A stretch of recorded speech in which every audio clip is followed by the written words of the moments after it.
Today in this video I will be ranking every single major boss in the hit Roblox game Tower Defense Simulator based on their aura. There will be 4 tiers to rank each of these bosses, going from auraless to one of the aura gods. A max aura boss is unique in terms of design and gameplay and should be well known and recognized by the community, while the lower aura bosses are bosses that are not unique, ugly, and bosses that should low-key kill themselves.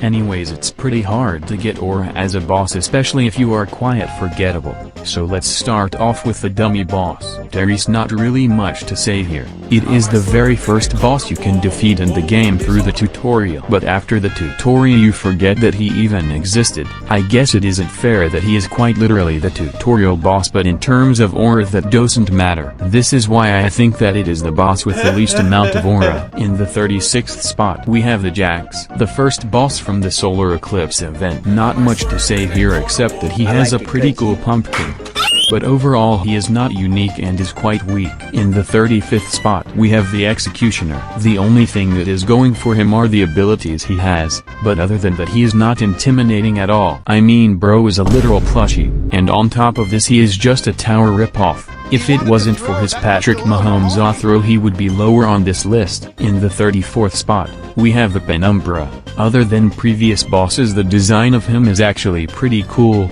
and he wasn't too easy to beat. However, based on the official Tower Defense Simulator lore, it is canonically proven Penumbra is known to be a simp for Umbra. Now after finding out this news I was going to roast him, however it is practically impossible for bro to bag Umbra due to how short he is.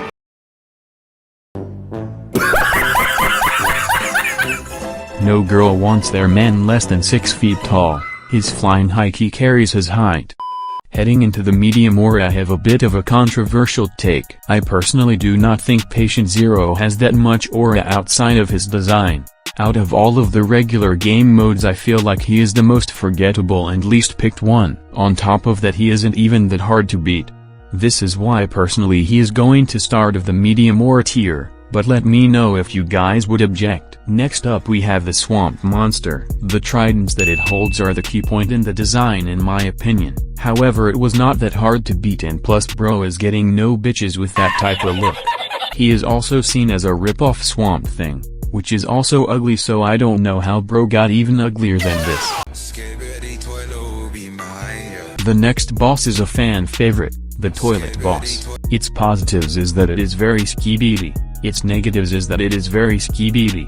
Also, I am like about 60% sure the music for this boss gave everybody at least some traces of CTE. In all seriousness, it's a boss that has a design that fits its purpose very well, but due to it being skibidi it cannot go any higher than this. At number 30 we have one of the OG event bosses, the Raider boss. This boss was the very first boss which was able to kill towers with its gun. Now this might sound a bit intimidating except for the fact that he was not too hard to beat because bro moved slower than how fast TDS updates get released. Also, just like previous mentions, he is quite small so he does not get any hoes. I do have to give him credit though, as he is one of the OGs. Following this we now have the long lost Golden Boss. Unlike other regular Gamma modes he was actually quite hard to beat, but this was mainly due to how buggy it was. While the boss design is unique, it is literally just a blocks of cheese molded together with a tomato for his face. Also, from now on if a boss gets deleted they automatically lose aura. Overall I think the Golden Boss can be seen as someone who was capable of getting more aura if he had more time in the spotlight. Next up we have another OG event boss, the Swordmaster. Giving him a crown and a dark heart sword for his design made him very unique, and in terms of gameplay he was quite hard to beat at that time. However, if the Swordmaster existed today I doubt he will be as hard. On top of this he was very slow. I don't have much else to say for him. Following this we have every Slender's favorite, the Kerblock's Deathwalker.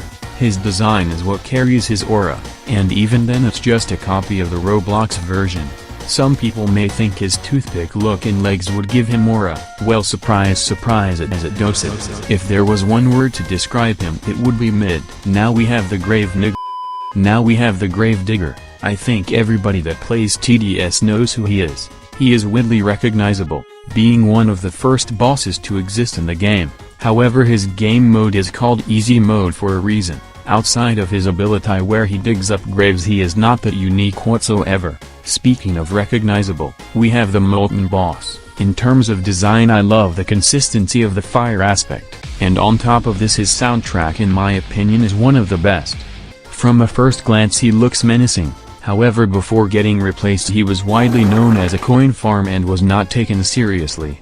I believe he is a prime example of don't judge a book by his cover. The same things can be applied for the Molten Warlord, except that he cannot go any higher due to him replacing the GOAT Molten Boss.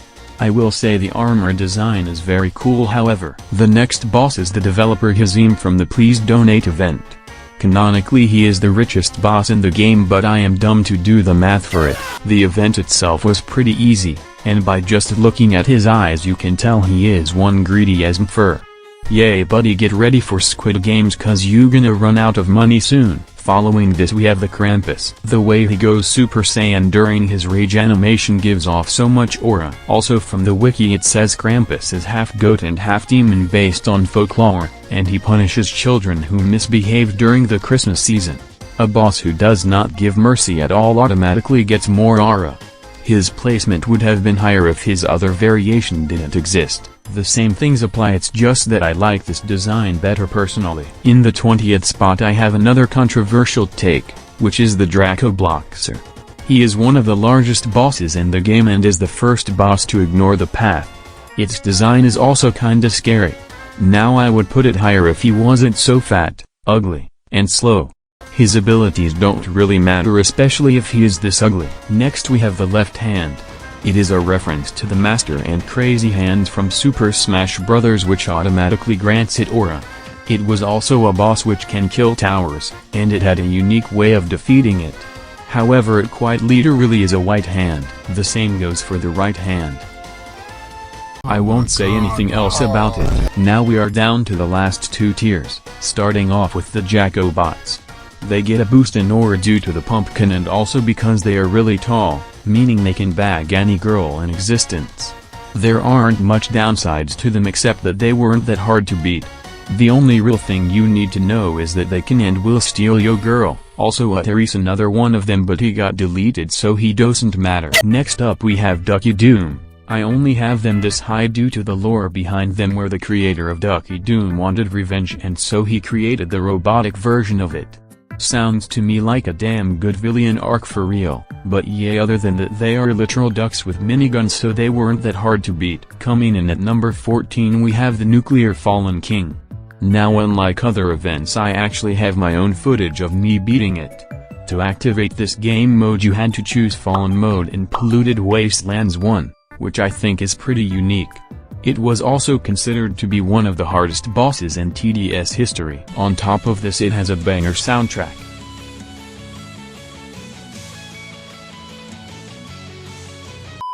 However, just like the golden boss it was very buggy, causing it to be deleted.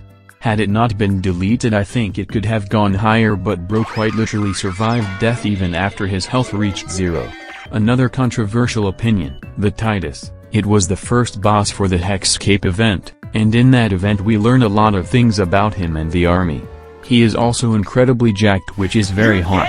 On top of this his voice lines and cutscenes also showed his personality off a lot more. However, these voice lines can get a bit annoying, and furthermore he was not that hard to beat.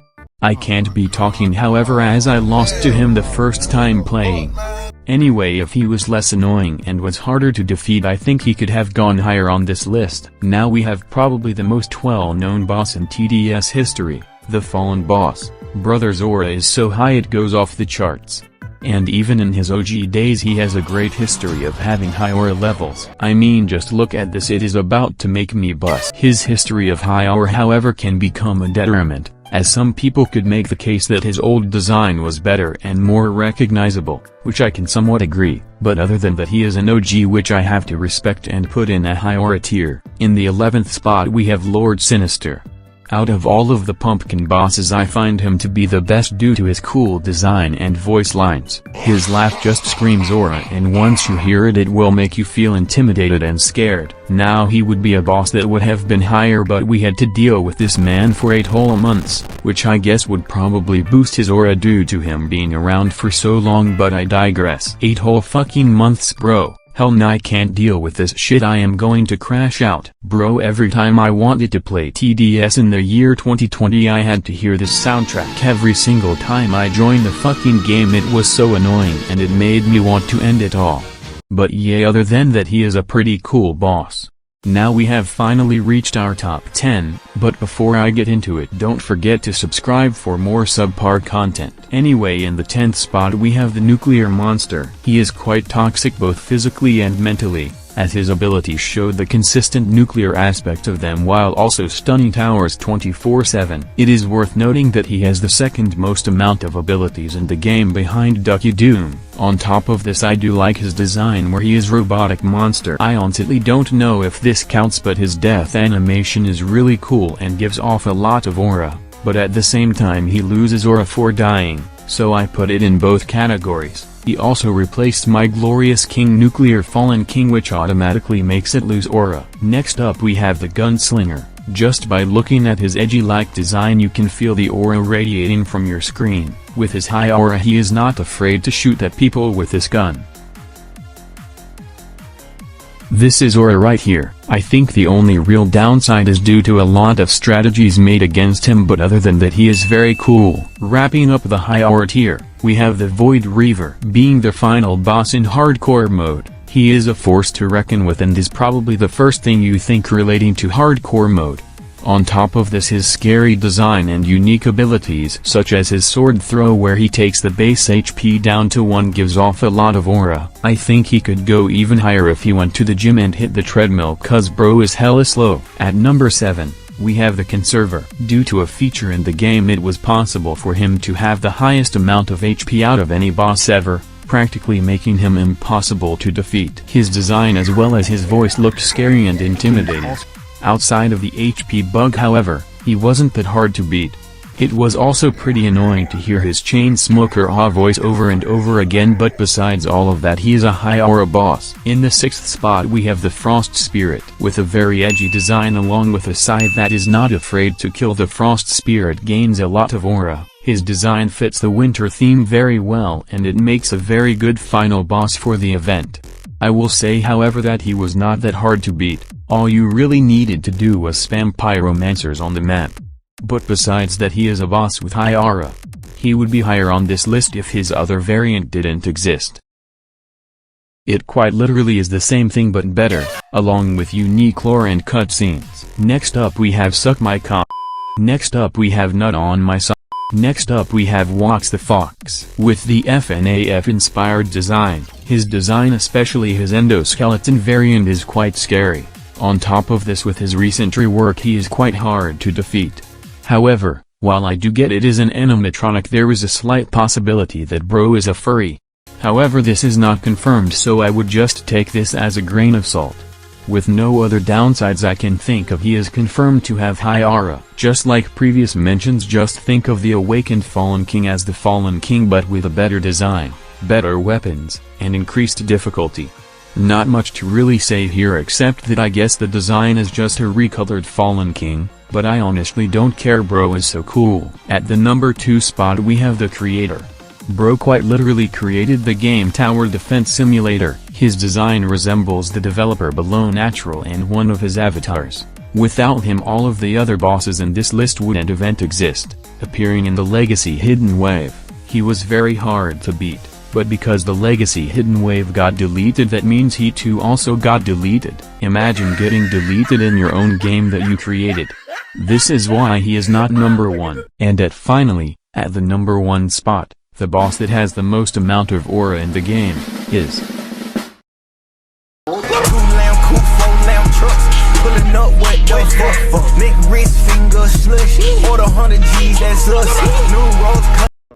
Yay, I don't think this surprised anybody and am not even trying to glaze or simp. I genuinely think the Umbra has the most amount of aura in TDS. She is widely recognizable to the point where even non-TDS fans know her. She arguably having one of the most loyal fan bases, and it is not hard to see why she is constantly in a lot of TDS promos and cutscenes that use her voice and reveals more about her lore. I can't think of any downsides besides the simps, but that just means she has more people who like her, which means she has more aura. I think I have glazed enough. Anyways, thank you for watching this trash video. I will upload again in about 2 years. I just got back with my ex. Bitch, he said he sorry. That's my man. Give me head. Top.